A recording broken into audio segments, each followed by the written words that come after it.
Eto na, matindi ito. Nagsalita na, bumalik na at tatamaan ang dapat tamaan. Kung sino kayo, pakinggan po ninyo ito. Matindi ito.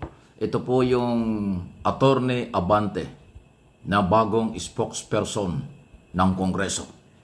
Meron pong opisyal na pahayag, statement mula mismo sa Kongreso at ito ang kanilang paniniwala at pinapanindigan.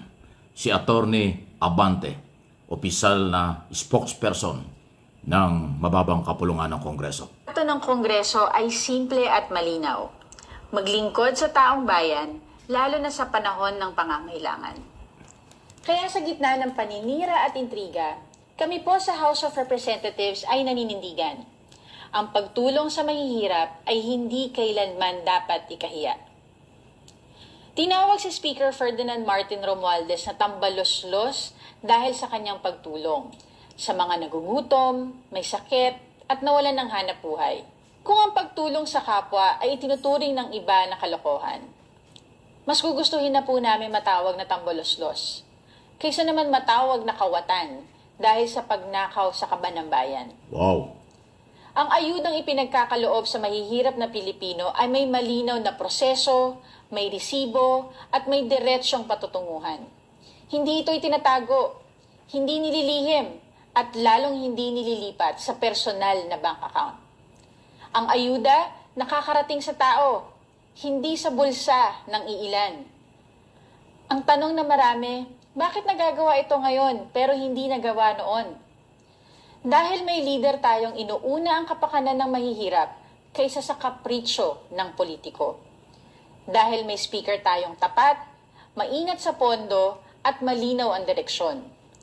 Hindi nagpapakitang gilas, kundi nagpaparamdam ng tunay na serbisyo. Hindi ito tulad ng confidential at intelligence funds na ginastos sa loob lamang ng iilang araw. Walang paliwanag, walang breakdown. At hindi rin ito tulad ng mga hindi idineklarang bank accounts na may milyong pisong laman. Pera ng bayan pero walang maipakitang pinanggalingan o patutunguhan.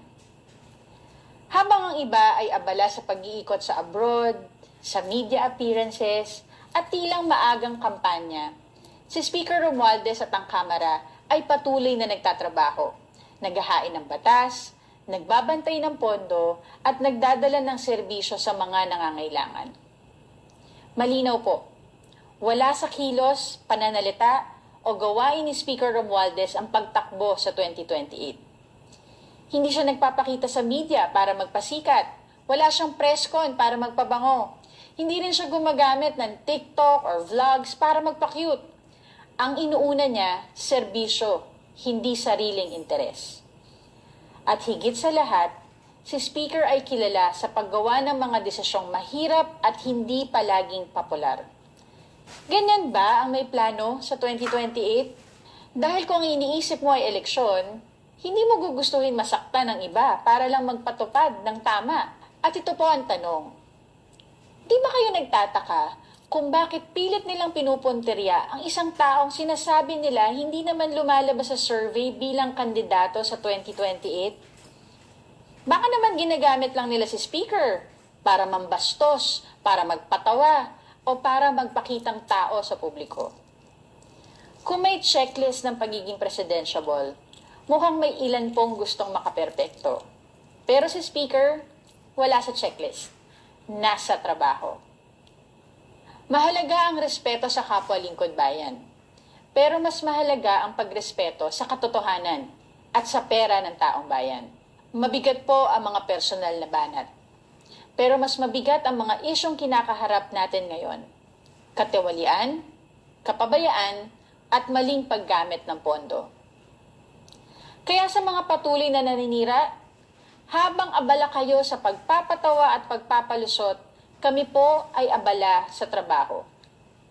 Tahimik man kami, hindi kami bulag. At hindi kami pipikit sa harap ng katiwalian. Ang sagot po namin, trabaho, hindi drama. Maraming salamat po. Wow, antindi. Napakalinaw. Ang mensahe, parinig, pwedeng batikos na rin at sagot sa mga nagsasabi kung ano ang ginagawa ng Kongreso. By the way, ang inyo pong napakinggan si Atty. Abante, opisyal tagapagsalita ng Kongreso at ng Speaker of the House. Yan po ang dating. Bago pa lang, mga ilang araw, ilang linggo pa lang ho yan na spokesman, pero yan na, nagsalita na, matindi na, lumantad na. At kung inyong babalikan at napakinggang mabuti, kung hindi nyo nasubaybayan, pwede nyo balikan ang video ito. Napakatindi ng mensahe, napakatindi ng parinig. Wala siyang pinangalanan kung sino ang gumagawa. Pero masusundan mo, sino ang pinaringgan, sino ang pinatatamaan, sino ang tinutukoy ng mensaheng yan. Alam na natin kung sino yan. Hindi niya binanggit, pero tayo ay may sariling mga interpretation at opinion doon sa napakabigat na mensaheng yan. Matindi. Matindi po yung dating. Sapol dito ang dapat masapol at tinamaan ang dapat tamaan. Kung sino yan, ulitin ko, inyong pakinggang mabuti ang sinabi ni Atty. Abante na siyang opisyal na tagapagsalita ng Kongreso.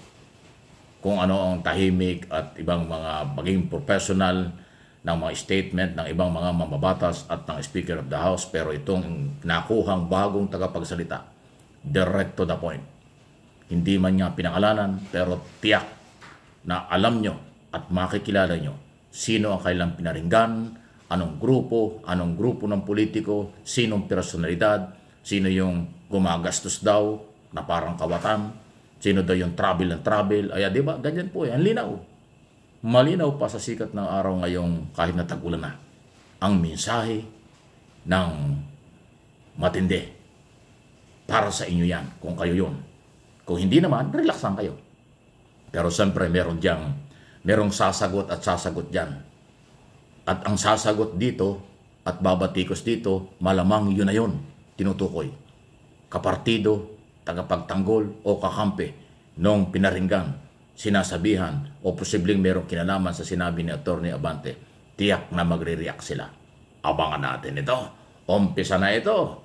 Bagong-bago pa lang ang spokesman pero matindi ang mga sinabi. At asahan natin sa darating na mga araw pa kahit nakareses, tuloy-tuloy po ang ganyang mga balita at ganyang mga statement coming from the Office of the Speaker at Presidential, ang tawag ito, spokesperson.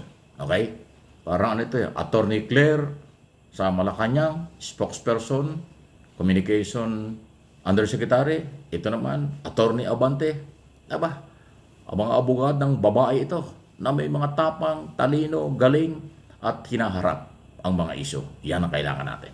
Kaya tama-tama po itong aking mga topic dito sa Mike Abe Opinion at yung isang channel natin, MA Pinoy TV, kasi ang ating content araw-araw ay business, politics, balita at iba pa. So lahat yan ay sakop na sakop. Abangan ninyo, marami pa. Nagsisimula pa lang sila. Magkakaroon po ng matinding sagutan yan sa darating na mga ilang oras at araw. Please like, share, and subscribe, follow.